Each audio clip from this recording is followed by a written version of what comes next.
Grupo Cero Televisión.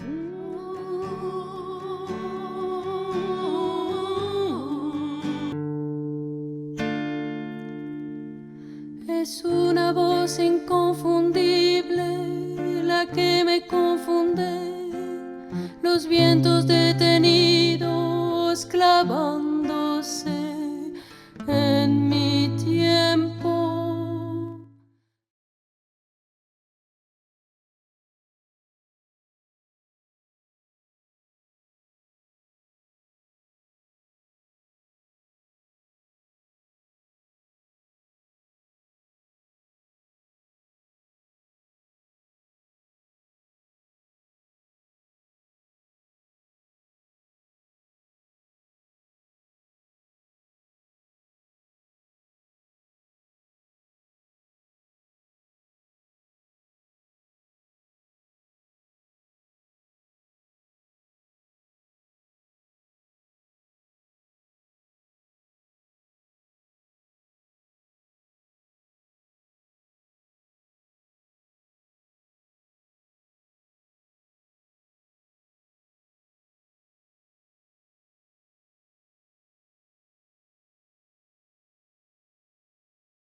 Grupo Cero Televisión.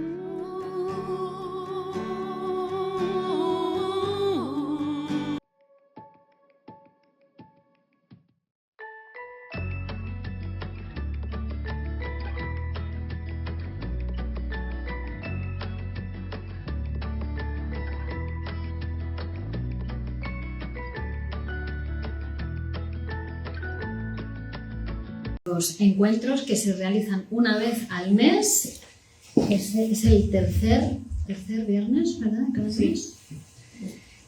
Aquí en la sede de la escuela, que está en la calle La Estrella, número 19, primero B, en Madrid, España, y también para todos los amigos que quieran visitar Madrid y que, bueno, pues que aprovechen esta fecha para poder planificar su viaje. Vale, el tema que nos ocupa hoy es un tema que hace a la técnica psicoanalítica según nuestro programa formativo, porque les recuerdo que la Escuela de Poesía y Psicoanálisis también tiene abierto su periodo de matriculación durante todo el año. Todas las personas interesadas en estudiar psicoanálisis pueden hacerlo en la Escuela de Poesía y Psicoanálisis Grupo Cero, más allá de cuál sea su formación previa. Pueden estudiar psicoanálisis, todo el mundo puede leer a Freud y estudiar a Freud, y eso le repercutirá tanto en lo que es su actividad profesional como también personalmente a la hora de poder comprenderse mejor, comprender a las personas de su alrededor y en general hacer una nueva lectura o una lectura diferente de la realidad.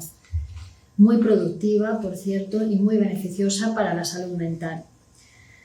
Entonces, les invito a todas aquellas personas que estén interesadas en la formación psicoanalítica o en leer a Freud y en ir forjándose una visión psicoanalítica de las cosas y de la realidad, pues a solicitar información o asistir a estas charlas o a ir a la escuela, a conocernos personalmente. Estaremos encantados de atenderles.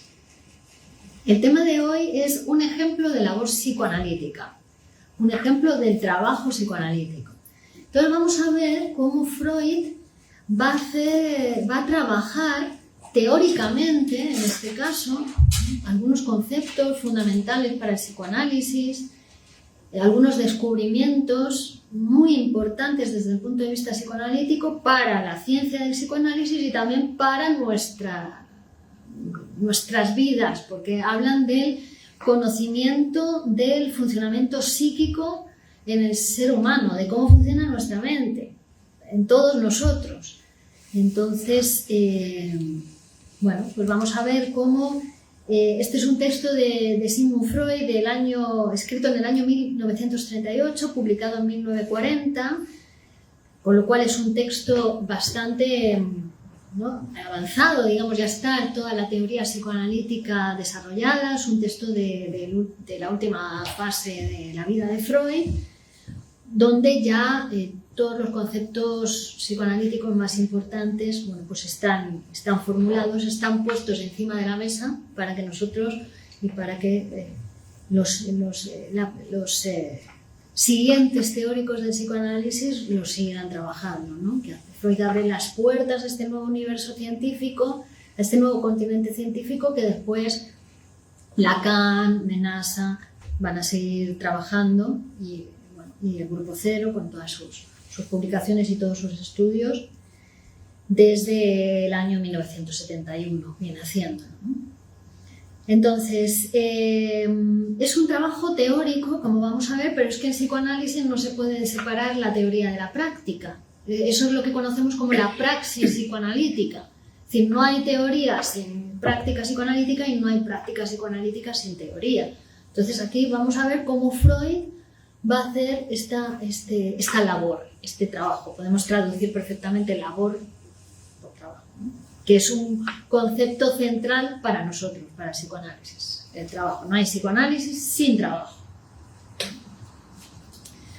Entonces, el psicoanálisis nos va a aportar como decía, es la ciencia de lo psíquico inconsciente, es la teoría del inconsciente, y entonces nos va a permitir entender el funcionamiento de la mente humana, el funcionamiento de nuestra mente, ¿no? especialmente pues, en relación con esos conflictos que se producen en el aparato psíquico, puesto que el aparato psíquico es un aparato complejo, lejos de ser individuos, como nos dirían otras perspectivas, otras aproximaciones, otras ideologías acerca del ser humano, que dice que somos individuos, pues el psicoanálisis ha descubierto y nos ha legado ese conocimiento de cómo somos sujetos divididos. Nuestro aparato psíquico es complejo y cómo los conflictos que se producen entre las diferentes partes o instancias del aparato psíquico dan lugar a pues, toda una serie de productos de lo psíquico en nuestra vida cotidiana, a nivel de síntomas que aparecen en nuestra manera de relacionarnos con los otros, nuestra forma de trabajar, nuestra manera de amar, en nuestra sexualidad en general, que viene a ser todo lo tocado por la palabra. Bueno, pues se ponen de manifiesto esos conflictos, nunca como con la forma que originalmente tiene el conflicto, que vamos, la forma, porque es inconsciente, eso es lo que tenemos que producir o lo que vamos a producir con el trabajo del psicoanálisis, sino que esos conflictos se van a manifestar en otros lugares que no son donde se produce, sino en otros lugares del sistema complejo que es el aparato psíquico, sobredeterminado por eso inconsciente, pero que va a producir efectos de muy diverso tipo, siempre que van a ser una deformación de eso inconsciente. Es decir, lo que nosotros vemos son los efectos del inconsciente, los sueños, los lapsus, los síntomas, la personalidad de cada uno, la manera especial de relacionarse con los otros, de recibir las órdenes del jefe, de dar la orden al subordinado, de relacionarte con los amigos, pero eso ya es efecto producto de lo inconsciente. Bueno, entonces vamos a ir viendo a lo largo de esta conferencia cómo los conocimientos, el saber que nos ha legado Freud sobre el aparato psíquico, sobre las neurosis, otras enfermedades del aparato psíquico, o la infancia, que es tan importante, como sabemos, para el psicoanálisis. Vamos a ver qué es eso de la infancia también para el psicoanálisis. Bueno, pues todo este conocimiento nos lega herramientas para comprender no solamente el sufrimiento humano, los padecimientos humanos, sino también la normalidad psíquica, también la estructura del aparato psíquico en cualquier persona considerada normal, ¿vale? Porque el psicoanálisis va a lo que es el núcleo de lo psíquico, las raíces de lo psíquico. Entonces, Freud nos invita a considerar las neurosis u otros padecimientos psíquicos no como enfermedades anormales, aisladas, sino como manifestaciones que en algún grado están presentes en todos nosotros. Más que patologías, las neurosis entonces son expresiones de esos conflictos psíquicos que comparten un origen común con la normalidad. El origen es común. Más bien las diferencias entre lo que sería lo considerado normal y lo patológico son diferencias de cantidad, porque lo que causa uno u otro es lo mismo. La causa psíquica inconsciente está en esa estructura compleja del aparato y los conflictos que pueden derivarse de ella. Entonces, en este sentido, el psicoanálisis habla de todos nosotros. De ahí también que sea tan difícil en ocasiones, ¿no? Aceptar algunas propuestas que hace el psicoanálisis porque están hablando de nosotros. Bueno, entonces, Para entender las neurosis, estamos hablando de las neurosis, bueno, también podemos hablar de la psicosis, ¿no? Porque son los estados, dice Freud, en los cuales se manifiestan los trastornos funcionales del aparato. Vamos a elegir la neurosis como objeto de estudio, puesto que, dice Freud, son las más accesibles a nuestro método, en principio. Pues para entenderlas tenemos que saber primero cómo funciona el aparato psíquico. Y, como decía, el psicoanálisis lo concibe como esta estructura compleja, estructura conceptual también, ¿no? Donde va a haber toda una serie de conceptos que se relacionan entre sí y que siempre va a estar sobredeterminada por un concepto que es el que da nombre a la teoría que a nosotros nos incumbe, que es la teoría del inconsciente, y es el concepto inconsciente. Y ese va a estar siempre relacionado de manera invariable con el resto de conceptos de la teoría psicoanalítica.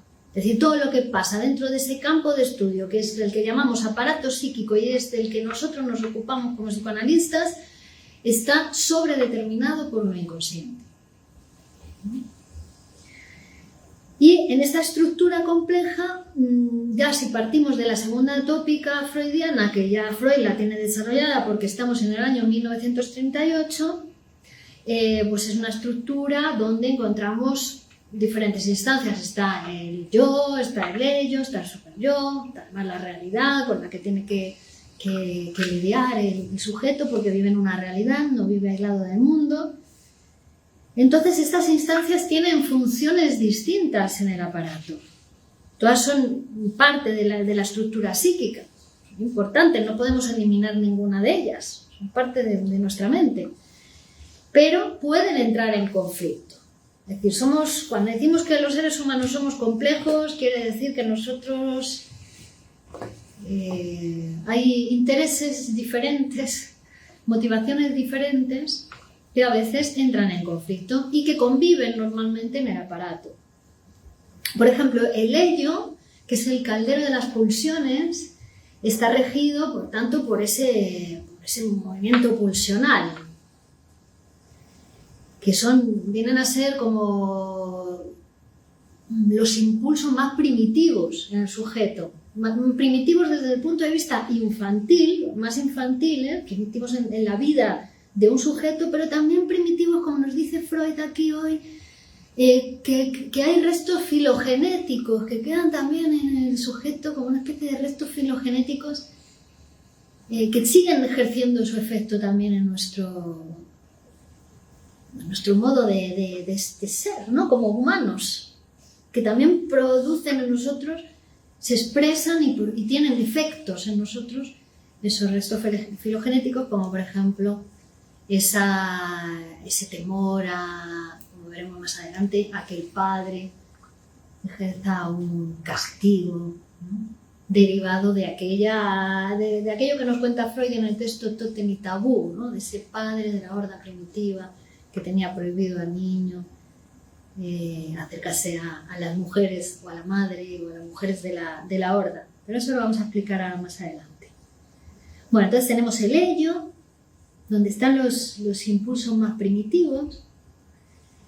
Tenemos el superyo, que representa las normas sociales, las normas culturales, que va a ser una introyección también, ¿no? de las figuras parentales, representante de la moral.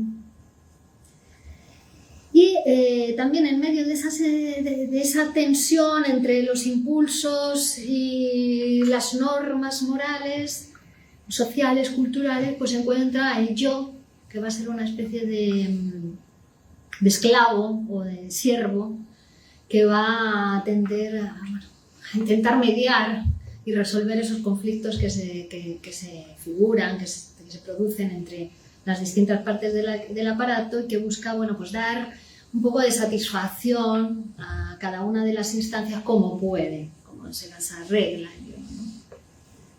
Nunca va a satisfacer por completo a ninguna de ellas,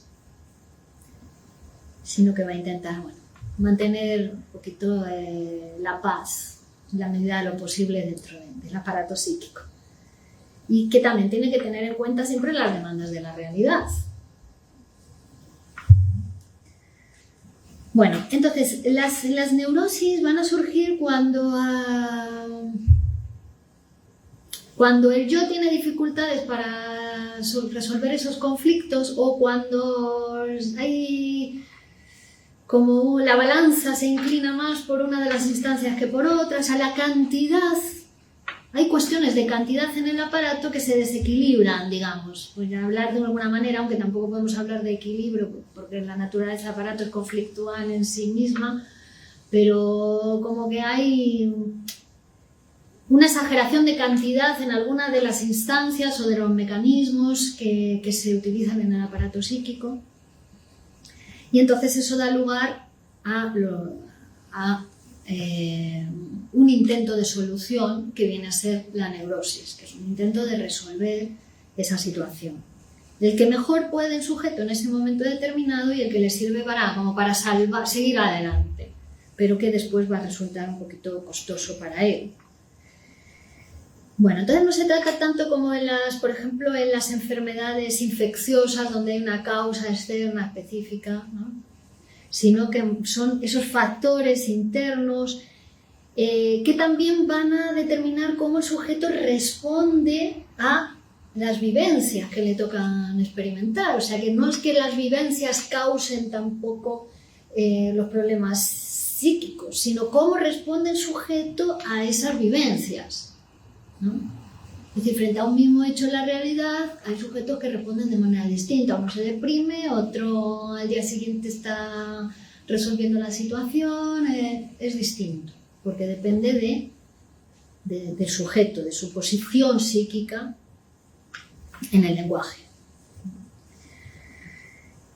Bien.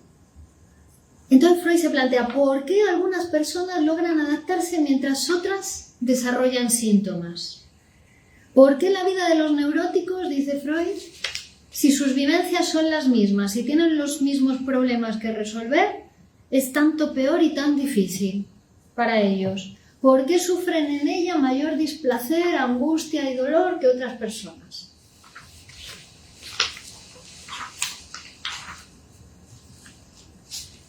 Bueno, como decíamos, uno de los aportes más importantes, más significativos, más distintivos del psicoanálisis es eso de que no existe una separación absoluta entre lo normal y lo neurótico o lo patológico, sino que son cuestiones de cantidad.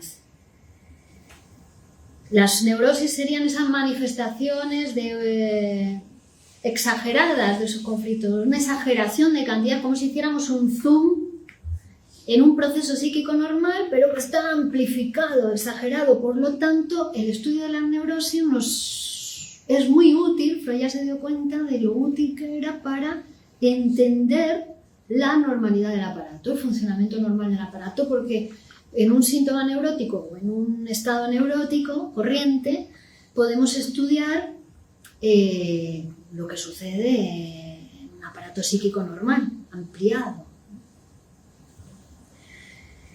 Bien, y también lo interesante de esto es que nos permite descubrir los puntos vulnerables de la mente humana. Como Freud dice aquí, que lo dice muy bonito, los puntos débiles de toda organización normal. O sea, que tenemos puntos débiles, puntos donde es fácil que el aparato, digamos,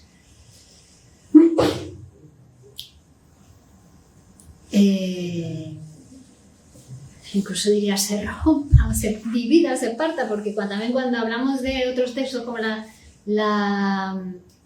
la disociación del yo en el proceso de la escisión del yo en el proceso de defensa, también te viene a decir que es por un punto concreto donde se escinde, ¿no? Es como la copa que se rompe por ahí donde tiene el punto débil. Hoy vamos a hablar de ese punto débil, ¿cuál es en el aparato?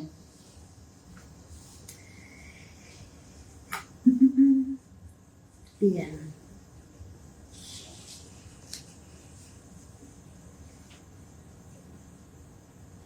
Entonces, ¿qué tareas nos resultan más difíciles de afrontar a los seres humanos? ¿Cuáles son los conflictos que con mayor frecuencia nos desequilibran, ¿no? La gente dice, yo lo que quiero es tener equilibrio en mi vida. Bueno, y sin embargo me pasan cosas que me desequilibran.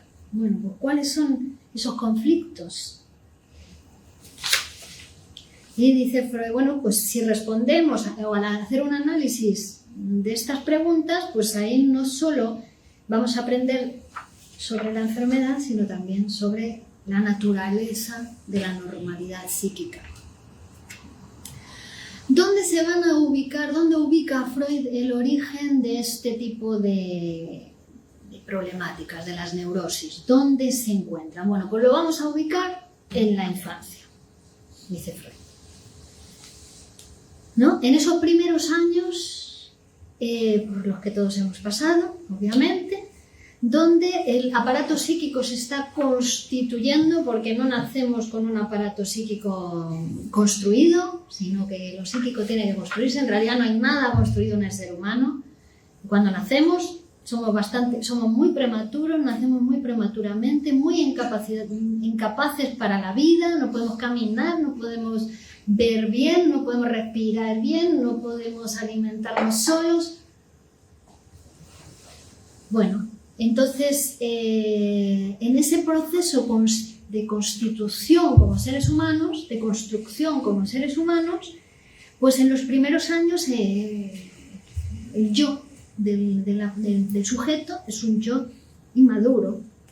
Bueno, de hecho, primero se tiene que construir el yo. Antes de la construcción del aparato psíquico, ni siquiera hay yo, ¿no? Pero primero, dice Freud, vamos a encontrarnos un yo inmaduro que se va a tener que enfrentar a demandas, por una parte internas, esos impulsos, que es, digamos que es lo original del aparato psíquico, lo más primitivo del aparato psíquico son las pulsiones, pulsión de vida, pulsión de muerte, y que cuando aparece, digamos, ese primer yo inmaduro va a tener que responder a esas demandas pulsionales, y todavía no está muy preparado para ello, para el hecho, nunca mejor dicho, y también va a tener que responder a otras demandas externas en un momento determinado, cuando ya se le empiezan a poner normas del exterior, cuando ya se tienen ciertas expectativas que antes no se tenían sobre él.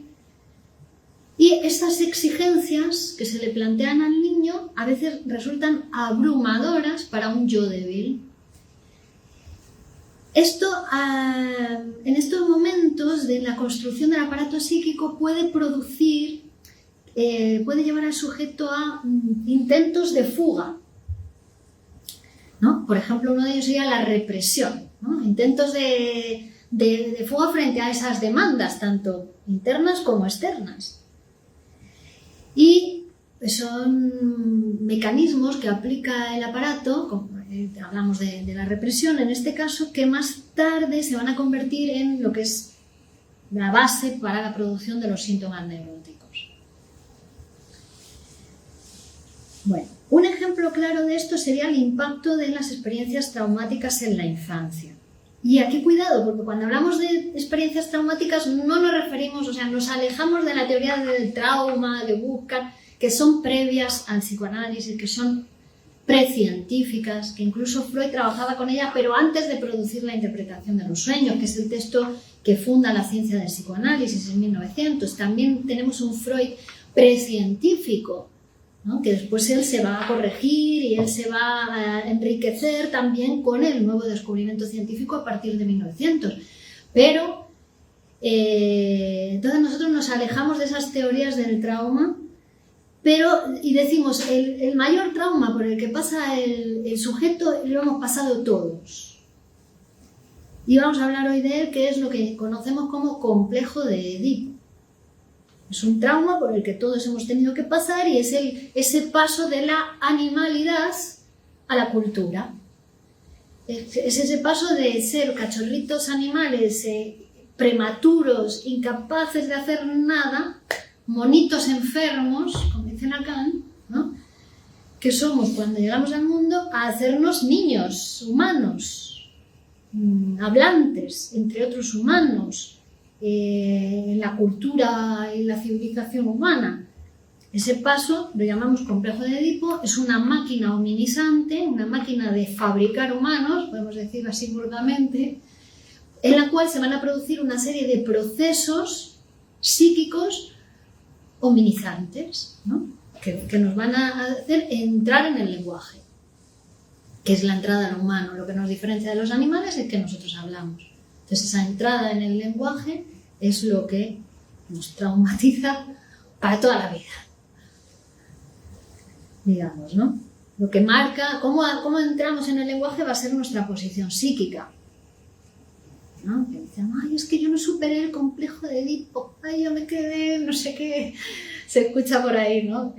Bueno, no, es que te quedaste, es que frente a esa complejidad que lleva a aceptarte humano, a aceptar las diferencias, a aceptarte entre otros, a aceptar que hay que trabajar, a aceptar que no estás completo, y que vienes de padre y madre, que eres mortal, pues cómo lo aceptaste, ahí te quedaste, pero te puedes modificar, ¿no? Digo, te puedes transformar, que el psicoanálisis es para eso.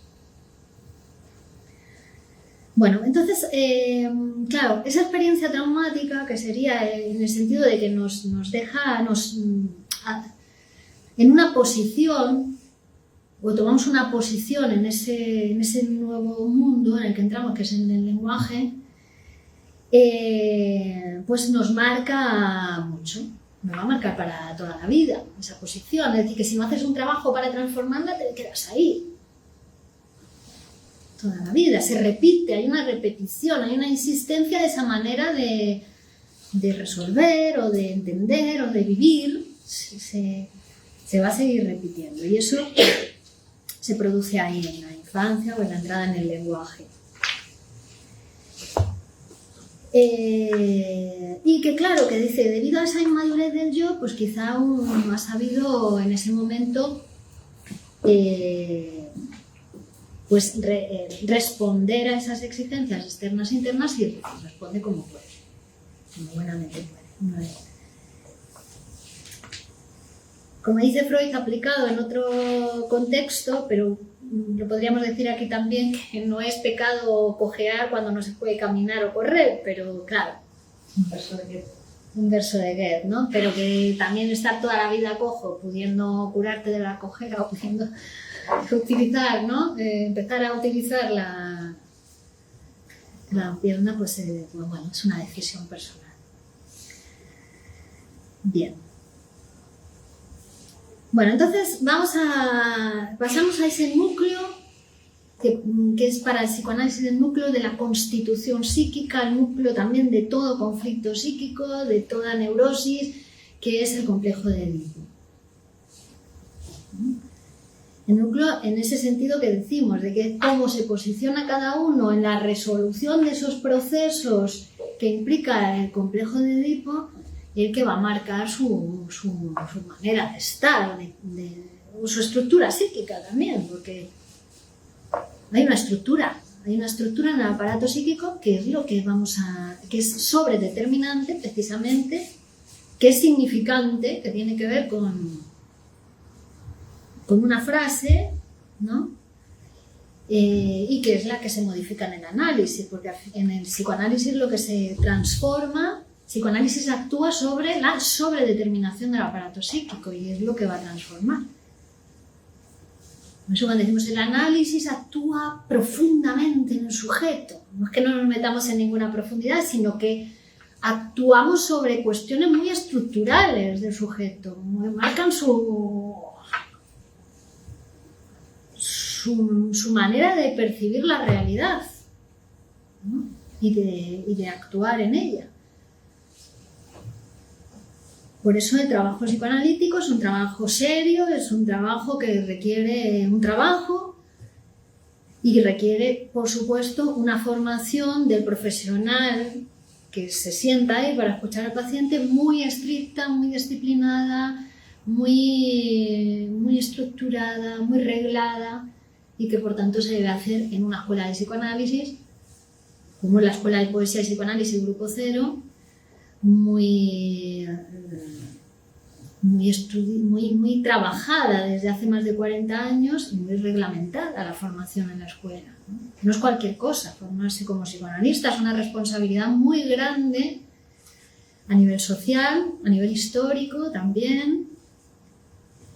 Entonces, quien entra en esa cadena de formación, lo que tiene que permitir es que también le sobredetermine el concepto inconsciente y le sobredetermine la cadena formativa, ¿no? Se va a transformar también en la formación, cosa que es absolutamente necesario para poder ejercer como psicoanalista, para poder ocupar esa función. Bueno, entonces, en ese escenario que sería el complejo de Edipo, el niño, ¿en qué consiste el complejo de Edipo que nos describe aquí Freud, ¿no? Pues el niño se va a encontrar con sus primeros objetos amorosos, decíamos, nace incapaz, ¿no? Entonces va a depender, necesariamente va a tener que depender de otros. La primera persona o función que va a ocuparse del niño es la función materna, la madre. Que puede ser la madre o puede ser cualquier persona que ocupe esa función. Pero va a ser quien lo va a cuidar, lo va a alimentar, le va a dar calor, le va a proteger, le va a vacunar para que respire bien. Entonces, el niño va a empezar a amar a ese primer objeto amoroso, que va a ser la madre. Y va a encontrar un rival más tarde en el padre, ¿no? En aquel que va a hacer de función padre.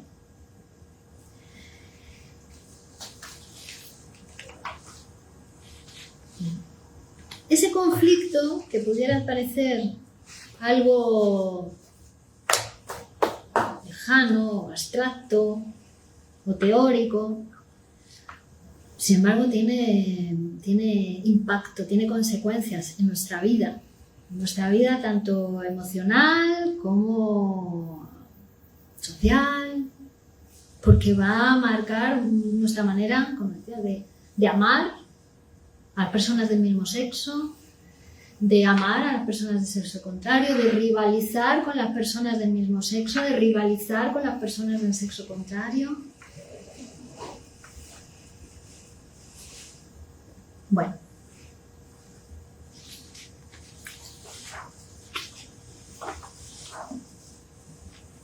Vamos a hablar un poco del complejo de Edipo.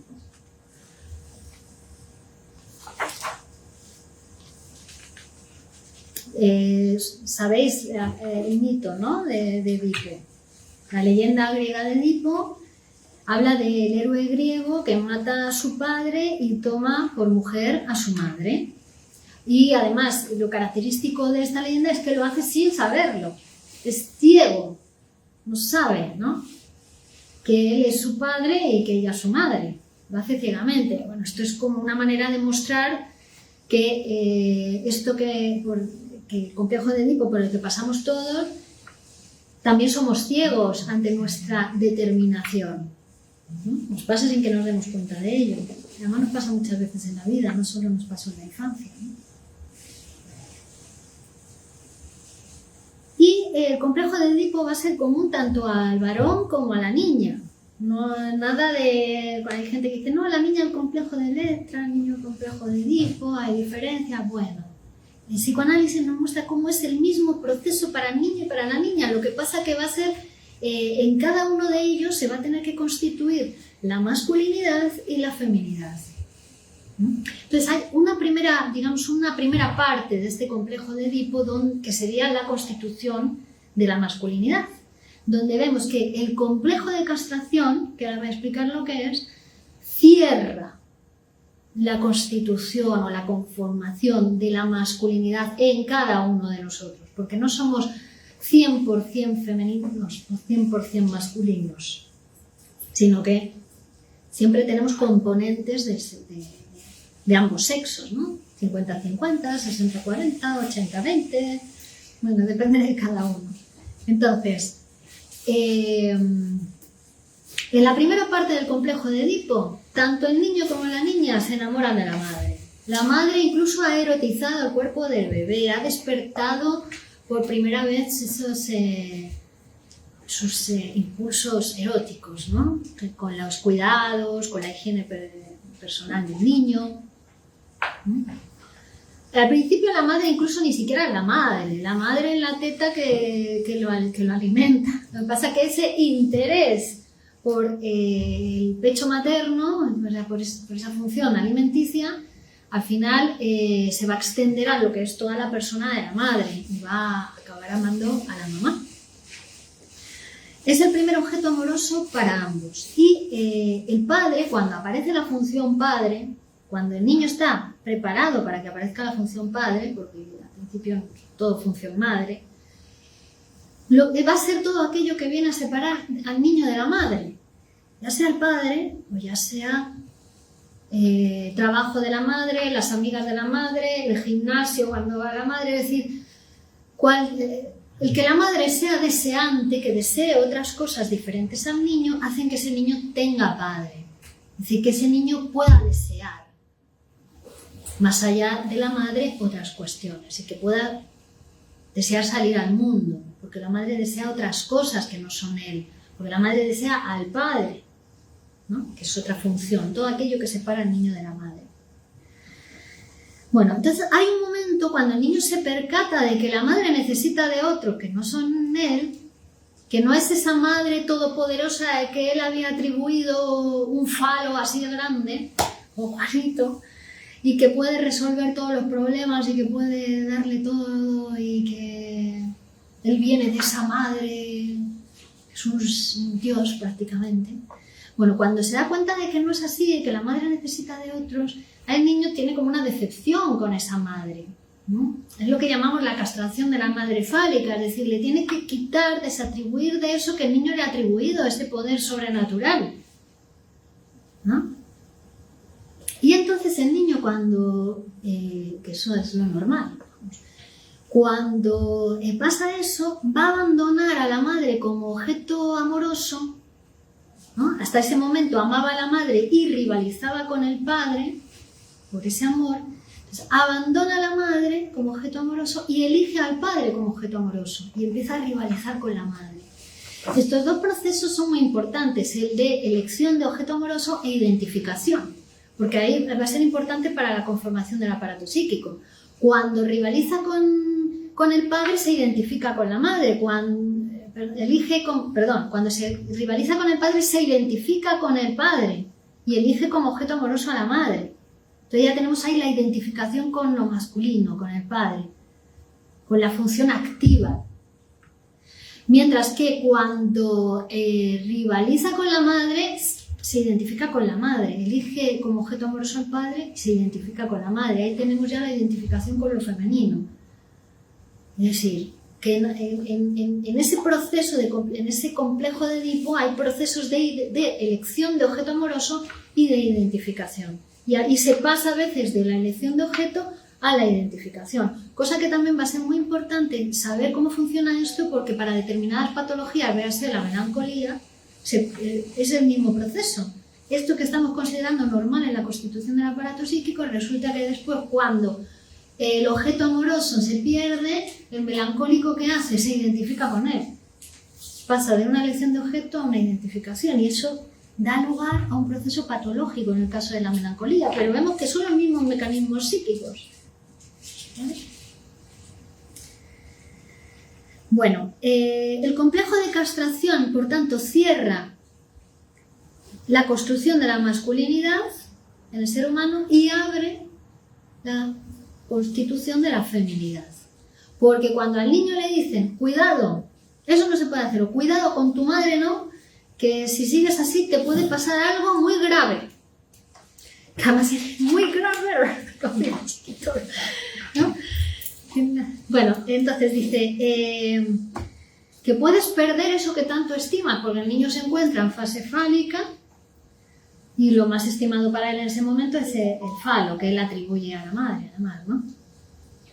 Entonces el niño, el varoncito, ese complejo de castración va a hacer efecto en él cuando se da cuenta o cuando recuerda la visión del genital femenino. Dice, uy, cuidado. O sea, porque hasta ese momento el niño no le hace mucho caso, no tiene efecto en él, pero cuando ve el genital femenino o lo recuerda, haberlo visto, dice, uy, uy, uy, cuidado, que puede ser que eso con lo que me amenazaron tenga efecto en mí y me quiten esto que tanto placer me da, tan estimado es por mí. Y entonces ahí el niño renuncia al objeto amoroso materno frente a la amenaza de castración, hace efecto en él. Pero ¿qué sucede? Que la niña no tiene, ya parte de menos fi, ya parte de que no tiene. Entonces no es tan efectivo para ella. Ahí empieza una guerra con la madre, empieza a reprochar a la madre que a ella no le dio eso, ¿no? Elige como objeto amoroso al padre, se abre el camino hacia la feminidad. Elige como objeto amoroso al padre y ahora va a querer que el padre le dé eso que la madre no le dio, el pene. Que después va a transmutar y va a querer no tanto el pene, sino que el padre le dé lo que la madre no le, lo que le ha dado a la madre, y ella quiere también lo mismo, ¿no? Un hijo.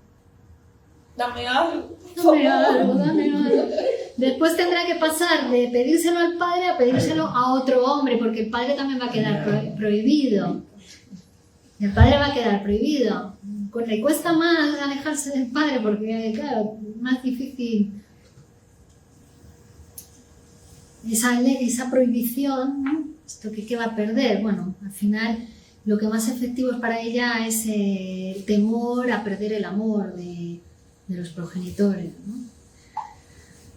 Bueno, tendrá que pasar a elegir a un hombre y también, en principio, su interés es el pene también de ese hombre o recibir un hijo de ese hombre, pero dice Freud igual que se extendió también el amor del seno materno a la madre como objeto amoroso, lo mismo sucede con el hombre, ¿no? Se extenderá ese interés por el pene o por el hijo a lo que es el hombre en su completud, ¿no? Bueno, y esto pasa tanto en el niño como en la niña, porque también el niño tiene un momento de enamoramiento hacia el padre y también el niño le va a pedir al padre un hijo en un momento determinado. O sea, pasa en los dos. También él tiene que construir su feminidad.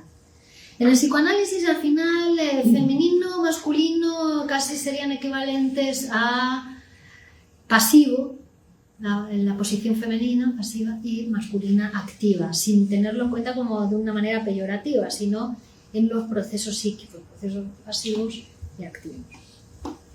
Hacer y dejarse. Claro, dejarse hacer y hacer. Que no habla de género, quiere decir, ¿no? No. Dos construcciones psíquicas muy significadas. El contenido incierto. Claro, son funciones, posiciones. Bueno, entonces vemos que la sexualidad es muy importante para el psicoanálisis, en el sentido, es otro de los grandes descubrimientos del psicoanálisis, polémico porque a veces no se entiende, ¿no?, lo que se considera sexualidad por el psicoanálisis y se critica sin entenderlo, ¿no? Pero que a diferencia de lo que la ciencia positivista consideran sexual, que sería lo que se inicia en la pubertad con la genitalidad, el psicoanálisis habla de sexualidad durante toda la vida del sujeto, desde que nace el niño, desde una sexualidad autoerótica hasta que se constituye la sexualidad adulta, genital. Y entonces Freud nos va a explicar todo ese proceso de desarrollo psicosexual. Y también en ese sentido la sexualidad infantil es importante, como estamos viendo, en ese sentido de experiencias o deseos, ¿no?, incluso fantasías, que van a actuar de una manera muy eficaz a la hora de constituirse o formarse ese aparato psíquico. Bien, dice Freud, el pequeño ser primitivo ha de convertirse al cabo de unos pocos años en un ser humano civilizado. y deberá cubrir en abreviación casi inaudita un trecho inmenso de la evolución cultural humana. La posibilidad de hacerlo está dada en sus disposiciones hereditarias, pero casi siempre será imprescindible la ayuda de la educación y del influjo parental que, como predecesores del superyo, restringen la actividad del yo con prohibiciones y castigos, estimulando o imponiendo las represiones. Por tanto, no olvidemos incluir también la influencia cultural entre las condiciones determinantes de las neurosis. Para el hombre civilizado es una pesada tarea. Comprenderemos, dice, el anhelo de tener un yo fuerte y libre de trabas, ¿no? Como se hace a veces, que reforzar el yo, un yo libre, queremos un yo libre, que no haya ninguna ley. Pero, como lo muestra la época actual, dice, esa aspiración es profundamente adversa a la cultura. Así pues... Claro, si convocáramos, una manifestación ahora para eso, el yo libre y tal, habría un montón de personas. Claro. Y si convocamos, ¿no?, otra manifestación que diga trabajemos por la salud, por la educación, ahí cuesta más. Sin embargo, los resultados son muy diferentes. Claro. Es un precio que tenemos que pagar por, ¿no?, digo, vivir en sociedad. Otra cosa sobre la libertad de esa, que lo trata libre o lo trata como si fuese un ser muy primitivo, casi un animal.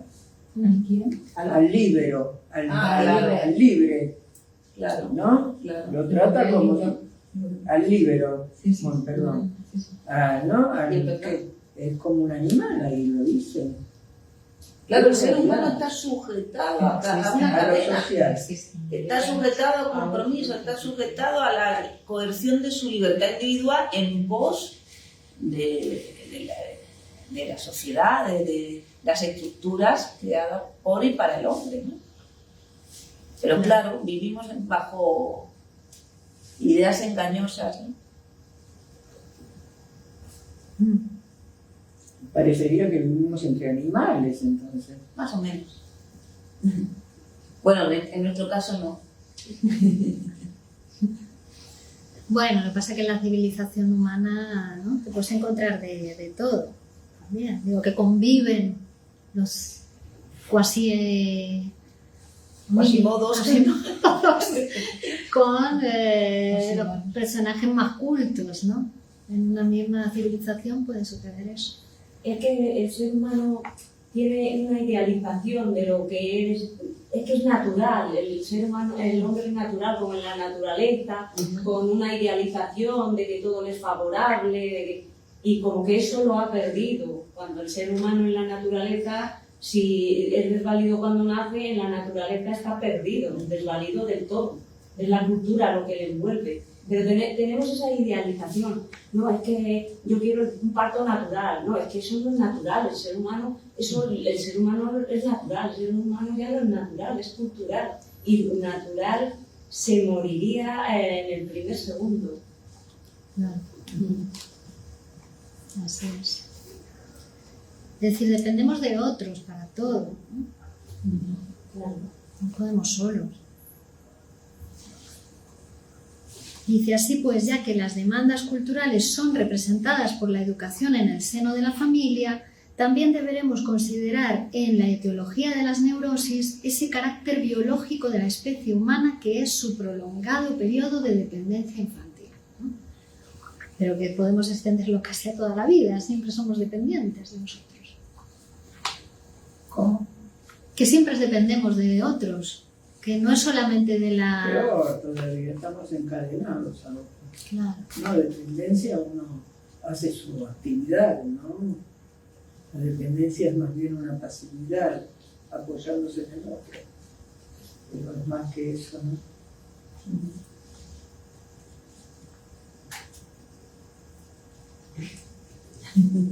Encadenado. Sí, claro. Si pensamos en otro... Por lo menos tenés ahí la posibilidad de la lucha por la libertad, pero estás encadenado, no se va a resolver jamás, ¿no? Pero es así. Sí, porque si vamos a un equivalente, digamos, a la sobredeterminación económica, ¿no? En el sistema de producción de mercancías, lo mismo, ocupamos un lugar y en función de lo que producimos intercambiamos con otra mercancía, pero está todo sobredeterminado, tampoco hay libertad, digo, estamos encadenados, dependemos del lugar que ocupamos en el sistema psíquico, o sea, en el lenguaje o en el sistema de producción de mercancías. Porque la dependencia del recién nacido se rompe. Es dependiente porque todavía no tiene desarrollado el sistema nervioso como lo tendría que tener un adulto, por eso depende. Pero después se rompe, o te quedas siendo el deformado ese que naciste sin cerebro, o se rompe. Llega un momento en que ese crecimiento le va a dar otros caminos y lo va a sacar de esa extrema dependencia en la que nació. Pero eso dura 12 meses. Bueno, no sé, mucho más prolongado, me parece que es el periodo. Bueno, podemos decir que hay personas un poco inútiles, ¿no? ¿Qué? ¿Qué me decís? Yo me acordaba de Digo, esto de Mena, que no quiere ser para nada. Cuando uno crece, tiene los brazos que alimentan 10 bocas, pero hay gente Claro, que es capaz de cortarse los brazos para no alimentar. servir para nadie, ¿no? Eso es como la cuestión de la envidia, ¿no? Y el crecimiento también.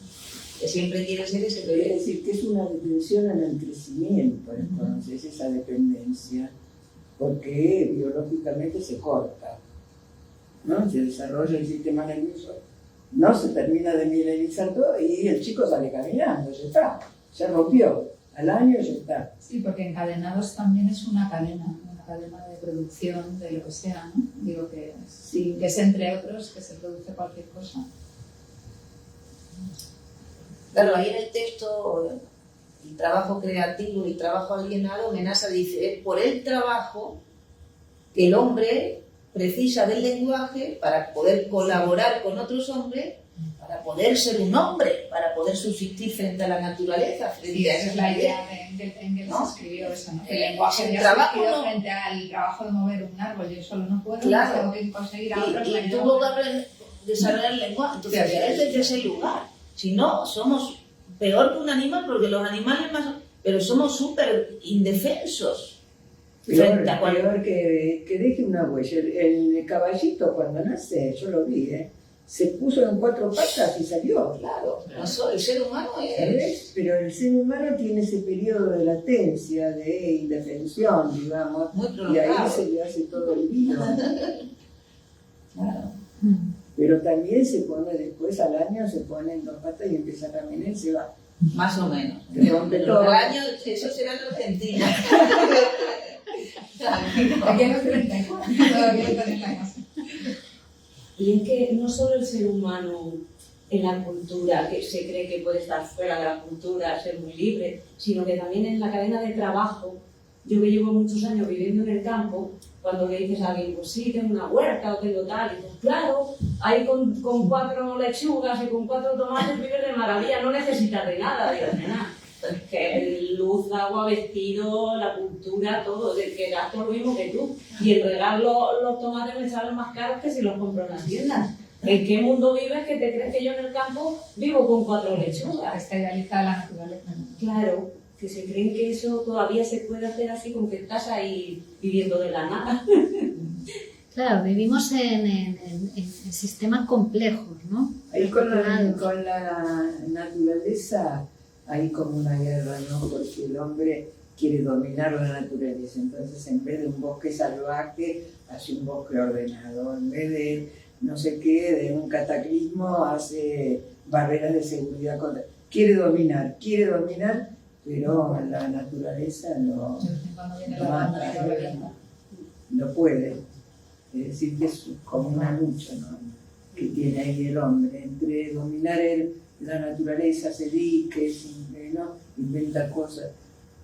Pero bueno, está en la mano del hombre, ahí se ve en la naturaleza, ¿no? Pero la naturaleza puede más siempre. Hace frío, hace frío. Claro, poco Aumenten la potencia. Y claro, después el hombre falla. No tiene los lugares bien ¿no? preparados para hacer frente al frío. Sí, bueno, y que hace cosas raras, ¿no? Ahorra con cosas que no se pueden ahorrar. ¿Qué es eso? Digo que atenta contra sí mismo. El hombre se tiene que cuidar de sí mismo. Porque tú dices, es un ser complejo, que quiere avanzar y quiere retroceder.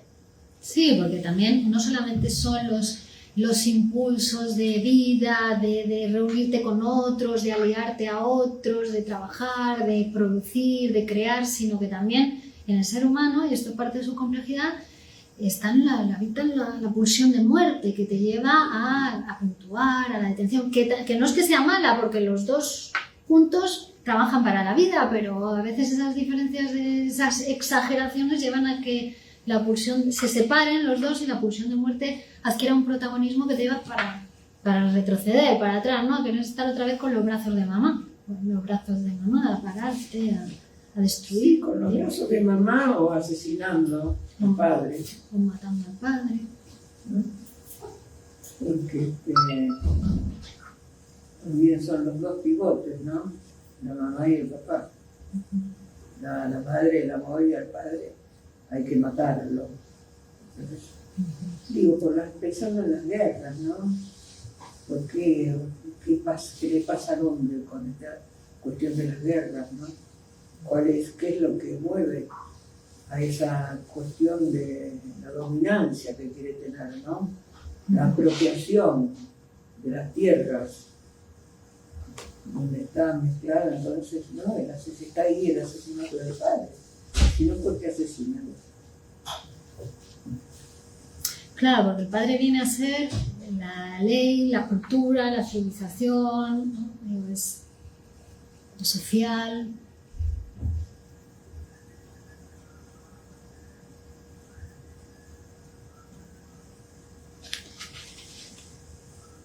Bueno, incluso las guerras también están sobredeterminadas económicamente, ¿no? Es un negocio, pero claro, también porque también se alimenta de como una tendencia del sujeto, ¿no? De esa hostilidad, de dar rienda suelta, ese impulso de matar, que también es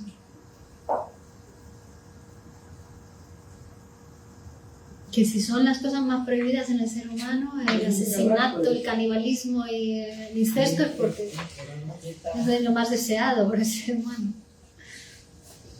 ¿Y por qué de la guerra, no? Sí. Pero claro, todo esto de que hemos hablado del complejo de Edipo acontece en nosotros de manera inconsciente, porque fue, al haber sido reprimido, nos olvidamos de ello. A veces uno dice, a mí eso me ha pasado, eso, ¿no? Bueno, te pasa en el día a día, pero el psicoanálisis lo que puede hacer es interpretarlo, ¿no? Proponerlo en palabras, en esa situación, en ese escenario actual en el que te pasa ahora, mostrar cómo son esas cuestiones edípicas, esa posición edípica, ¿no? Porque te pasa inconscientemente. Y a Netanyahu no lo vas a curar. A Netanyahu. No vas a curar a... ¿Qué es? El representante representativo. Pero que manda a matar, ¿no? Manda a matar y manda a morir. Muy fuerte.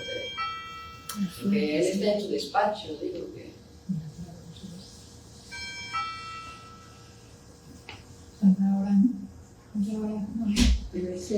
No sé, Las 8. hay uno que me escribe así, un renglón corta.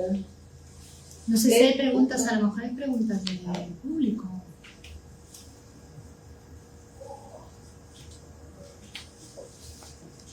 ¿Preguntas del público?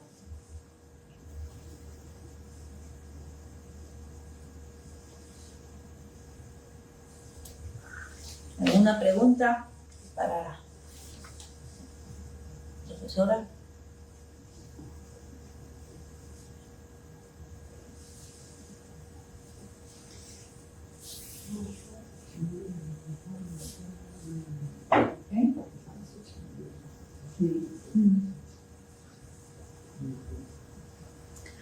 Bueno, pues si no hay preguntas... Hay respuestas. Hay respuestas. Nada, que el psicoanálisis, para terminar, decirles que es un viaje hacia nosotros mismos, hacia nuestro autoconocimiento, nuestra autotransformación, y que esa transformación no solamente de nuestro sufrimiento, de nuestro padecer, de nuestros síntomas, sino también de nuestra manera de vivir, ¿no? De vivir, para vivir mejor los años futuros, es el psicoanálisis. Y que la estructura del psicoanálisis Grupo Cero, insisto en esto, que lo que hace es preparar psicoanalistas, formar psicoanalistas, poner en el mundo psicoanalistas esa función para ayudar a todo aquel que lo desee a conocerse mejor y a vivir mejor, ¿no? O sea que les dejo el teléfono de la escuela, que es el 91 758 1940. La página web es www.grupocero.org. Se pueden comunicar con nosotros cuando quieran y les informaremos acerca de esta cadena de transmisión tan importante en el mundo hoy, que es Grupo Cero, y en el que todo aquel que lo desee pues tiene cabida y tiene posibilidades de formarse. Muchas gracias a todos, compañeros, por esta posibilidad de estas conferencias abiertas. Invitarles a la próxima conferencia abierta, que será el tercer viernes de febrero, que la dará Magdalena Salamanca, y ya les informaremos del tema que vamos a... ¿Cuál? El falso reconocimiento del análisis, ¿no? Otro tema muy interesante sobre la técnica psicoanalítica. Invitarles también que a continuación, a las 20:30, vamos a poder disfrutar aquí en la sede de la escuela y también en la televisión española del Grupo Cero de un recital de poesía, homenaje a Miguel Óscar Menasa, donde vamos a leer poemas múltiples, diversos, de Miguel Óscar Menasa en la voz de los integrantes de los talleres de poesía Grupo Cero e invitados. Así que les esperamos a las 20:30 aquí en este mismo canal de televisión a disfrutar de la poesía, que tanto bien nos hace. Gracias a todos.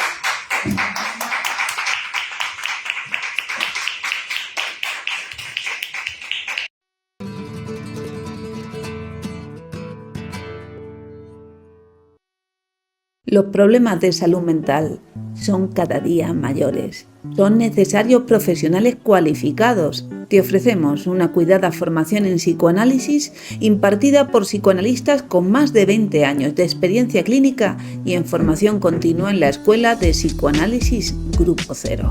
Súmate a un futuro brillante.